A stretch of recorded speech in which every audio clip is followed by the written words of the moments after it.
Hola, ¿qué tal? Bienvenido a la Academia de Notafilia y Esquipofilia una vez más. Continuamos hablando de los tipos de documentos de valor. Te recuerdo que estuvimos hablando de este tema en otro vídeo. ¿Recordáis este esquema? Vamos a comentar un poco cada uno de los documentos. En este esquema podemos ver a la izquierda dos elementos de origen, los timbres y las monedas metálicas, es decir, la filatelia y la numismática. Las monedas fueron el principal elemento de intercambio económico de la historia cuando los trueques fueron estandarizándose. Las monedas se crearon hace al menos 28 siglos en la actual Turquía, aunque es probable que aparecieran incluso antes, como no, en China. Los timbres fiscales datan del siglo XVII y se emplearon como método de recaudación de tasas e impuestos en determinados productos, documentos o licencias. A pesar de su aspecto similar a los actuales sellos de correos, estos solo surgieron en 1840 y en España los primeros sellos se emitieron en 1850. La existencia de los timbres llevó a plantear impuestos en forma de etiquetas para ciertos productos, como por ejemplo el tabaco y las bebidas alcohólicas, conocidas como etiquetas fiscales. El papel sellado surgió en España en el siglo XVII, con la intención de mejorar los documentos públicos y ya de paso para obtener algunos ingresos para la corona. Para su control, la impresión de este papel era potestad exclusiva del monarca. El estudio de los sellos empleados se conoce como sigilografía. Pagarés, cheques y letras de cambio son medios de pago diferidos, es decir, papeles que prometen la redención en metálico a un cierto plazo de tiempo. La existencia del papel sellado, en el que el timbre forma parte del documento, y los propios timbres fiscales, sugieren un origen en cierto sentido de la estandarización de pagarés, cheques y letras de cambio. Estos documentos, cuando son a la orden, están sujetos a tasas como documentos oficiales, pudiendo endosarse. En el caso de no ser a la orden, no precisan de timbre. Las letras de cambio tienen su origen en el siglo XII, actuando esencialmente como cheques de viajero de la Edad Media, avalados por la Orden del Temple. Las letras implican una serie de condiciones para que su cobro fuera posible, como un plazo o fecha, un librador, un librado y un tomador. Un pagaré no deja de ser un documento similar a una letra que contrae directamente el firmante y debe llevar una promesa incondicional de pago. Un cheque es un documento por el cual una persona, el librador, efectúa un pago a otra persona, el beneficiario. En el fondo se trata de un papel que autoriza a una persona a retirar fondos de la cuenta del firmante. A diferencia de los otros documentos, el cheque siempre es a la vista, es decir, no tiene fecha. Los empréstitos datan de la Edad Media y su formalización se realizaba inicialmente mediante asientos y juros. Estos juros duraron hasta el comienzo del reinado de los Borbones, que los repudiaron. Más tarde, y como consecuencia en España de los monopolios de comercio marítimo con los territorios de ultramar, se crearían las empresas por acciones, en las que la propiedad de la compañía se dividía en partes proporcionales que podían comprarse y venderse.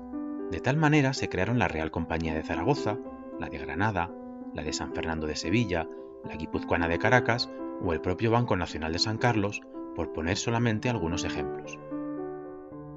Este concepto de subdividir un todo en partes se trasladó a los empréstitos, que pasarían a poder suscribirse formalmente por partes alícuotas similares. De esa manera se evitaba depender de un único prestamista. Los empréstitos ya existían mucho antes de que se crearan los vales reales, que no dejaron de ser en su origen sino una iniciativa mixta. Claramente eran deuda del monarca, pero tenían un cierto carácter de papel moneda, en tanto que podían utilizarse para efectuar algunos pagos, pocos la verdad, cosa que luego fue ampliándose aunque sin demasiado éxito. En el siglo XIX todos los documentos de deuda fueron transformándose sucesivamente a través de operaciones financieras dirigidas por los ministros de Hacienda. De tal modo, se formalizaron progresivamente distintos tipos de documentos de deuda, válidos solo para ciertos pagos en aduanas, compra de bienes nacionales o impuestos, y eso en algunas ocasiones. Y esporádicamente servían incluso para cobrar los dividendos marcados en sus cupones. ¡Qué cosas! En paralelo con los vales reales se crearon los documentos que conocemos como billetes, documentos en los que se eliminaban los condicionantes de plazo y nominalidad de las letras de cambio y los intereses que cobraban los documentos de deuda. Los billetes surgieron como medio de financiación de las entidades emisoras, pues recibían metálico a cambio de papel moneda, aunque dicho papel nacía con la intención de ser numerario adicional a las monedas. En cuanto a su forma, heredarían claramente ciertos aspectos de los documentos anteriormente mencionados, siendo su principal novedad su carácter al portador y la intención de moverse por amplios sectores de público, a diferencia de vales reales y letras de cambio. Pero antes que los billetes existieron certificaciones y vales, que corrieron en el territorio español de las Américas con igual carácter liberatorio y aceptabilidad general, pudiéndose tratar conceptualmente como billetes y anteriores a los del Banco de San Carlos. La creación de certificados y vales como sustitutos de moneda metálica, ya fuera por recoger plata o por falta de moneda fraccionaria, fue una evolución lógica de la existencia de los billetes bajo las circunstancias particulares de las guerras.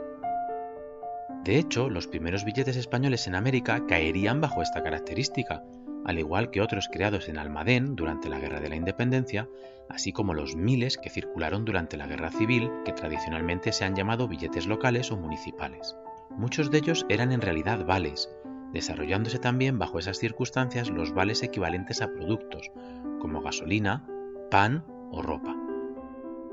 La existencia de pagarés y cheques, que son promesas de pago, se apoya también en documentos similares como los arebuenos, los tengos y los quedanes, que luego formalmente se agruparían bajo nombres de recibís en cuenta o resguardos de depósito. Un tipo muy particular de resguardo sería el de papel moneda enemigo durante la Guerra Civil.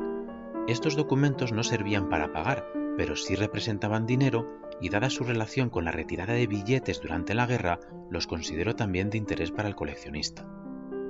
Por otra parte, los bonos y obligaciones son un tipo de documento que realmente simbolizaba una deuda privada, aunque los nombres serían también usados por la deuda pública. Las obligaciones eran un medio de financiación que tenían las empresas, funcionando como préstamos a largo plazo. Las obligaciones tenían que contar con unos condicionantes de plazo e intereses, aunque no de nominalidad. Es por ello que algunas empresas, particularmente en Baleares, optaron por interpretar los requerimientos del Código de Comercio de 1828 para usar dichos documentos, reduciendo los plazos y los intereses a la mínima expresión, como papel moneda de dudosa legalidad. Es llamativo que durante un juicio por falsificación de obligaciones, los abogados defensores aducían sorprendentemente su carácter legal como papel moneda. Por último, mencionaremos dos tipos de documentos que nada tienen que ver aparentemente con los anteriores, pues no representan dinero, sino la potencialidad de convertirse en dinero, como son los billetes de lotería y en tiempos más modernos los cupones de la ONCE, que no dejan de ser una evolución de los primeros. La cuestión es que los billetes de lotería provienen en realidad de los sorteos que se efectuaban para la amortización de la deuda pública, que conllevaban en algunas ocasiones premios adicionales con un esquema similar a los de la Lotería Nacional actual.